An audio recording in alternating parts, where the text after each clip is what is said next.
ప్రతి కృష్ణపక్షంలో వచ్చేటటువంటి చతుర్థి తిథి కూడా మనం ఆ సంకట విమోచ గణపతిగా ఆయన్ని ఆరాధన చేస్తాం.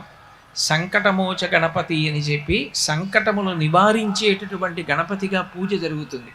సంకటం కలగకుండా ఉండడం కోసం తాను సంకటమునందు కృష్ణ పరమాత్మ ఇరుక్కుని శ్రీచక్రం టీవీ చతుర్థి వ్రతాన్ని చేసి ఆ వ్రతం చేసిన కారణం చేత సంకటం నుంచి ఎలా పైకి రావచ్చో లోకానికి నిరూపించాడు.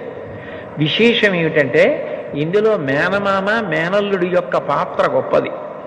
మేనమామ కృష్ణ పరమాత్మ, ఎందుకనంటే పార్వతీదేవి యొక్క సోదరుడు కదూ నారాయణ నారాయణి. నారాయణుని చెల్లెలు నారాయణి పార్వతీదేవి. పార్వతీదేవి పెద్ద కుమారుడు విఘ్నేశ్వరుడు. కాబట్టి మేనమామ ఎవరు? నారాయణ కృష్ణ పరమాత్మ. పరిపూర్ణావతారం. పరిపూర్ణావతారం అంటే అన్ని అవతారముల తేజస్సు ఆయనలోకి వెళ్ళిపోతుంది.